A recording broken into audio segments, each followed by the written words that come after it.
হরে কৃষ্ণ। আশা করি সকলে ভালো আছেন। আজকে আমরা আপনাদের নিয়ে যাচ্ছি মায়াপুর গঙ্গার ঘাটে গঙ্গা স্নান করার উদ্দেশ্যে। আশা করি সকলে পুরো ভিডিওতে আমাদের সঙ্গে থাকবেন।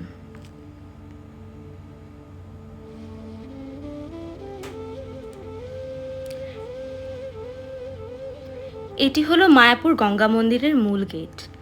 গেট পার হয়ে আমরা চলে যাচ্ছি একেবারে গঙ্গার ঘাটে।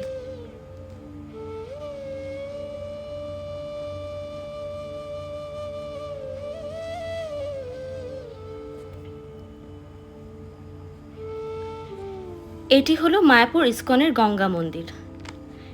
এখানে আসলে আপনারা হাতের ডান দিকে দেখতে পাবেন একটি প্রসাদের স্টল।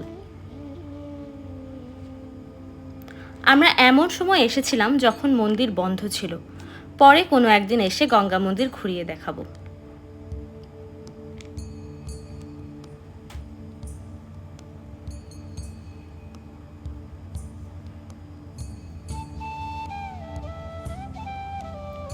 হাতের বাঁ পাশেই দেখতে পাবেন গঙ্গা পুজোর স্টল।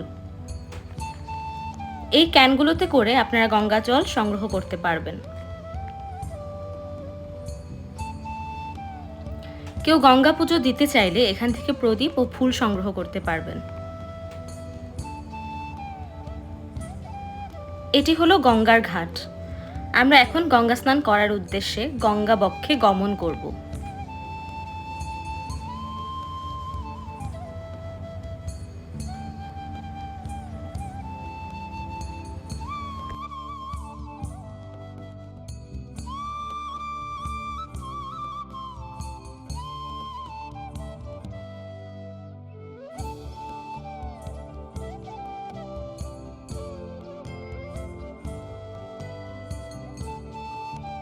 প্রথমে গঙ্গা মাতাকে প্রণাম করে নিচ্ছি।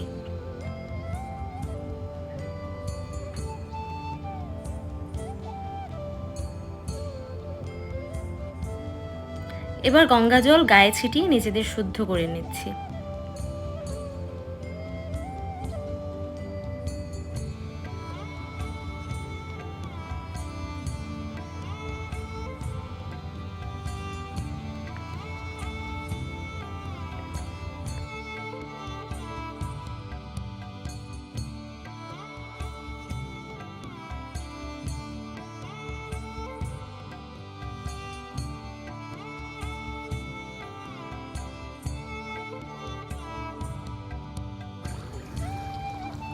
जय माता गंगे।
গঙ্গার পাড়ে বসে হরিনাম জপ অথবা কীর্তন করলে 1000 গুণ বেশি সুকৃতি লাভ হয়।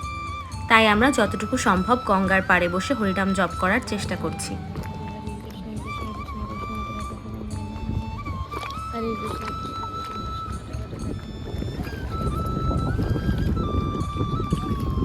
হরে কৃষ্ণ। সুধী ভক্তি সজ্জন, গঙ্গার পরশ হইলে পশ্চাতে পাবন, অর্থাৎ গঙ্গা স্নান করলে আমাদের মনে যত কলুষতা আছে সব দূরীভূত হয়।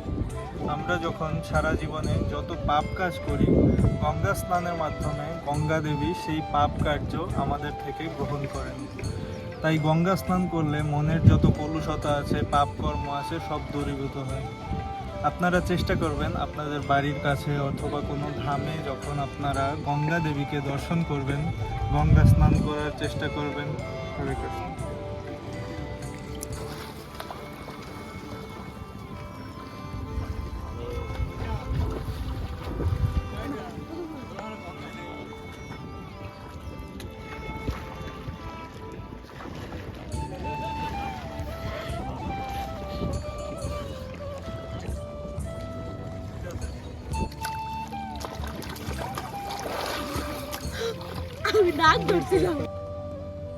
আজ এ পর্যন্তই। আবার দেখা হবে আমাদের পরবর্তী ভিডিওতে। সবাই ভালো থাকুন, সুস্থ থাকুন এবং আমাদের পাশেই থাকুন। আর পরবর্তী ভিডিও পাওয়ার জন্য আমাদের ইউটিউব চ্যানেলটি সাবস্ক্রাইব করে পাশে থাকা বেল আইকনটি ক্লিক করে দিন। হরে কৃষ্ণা।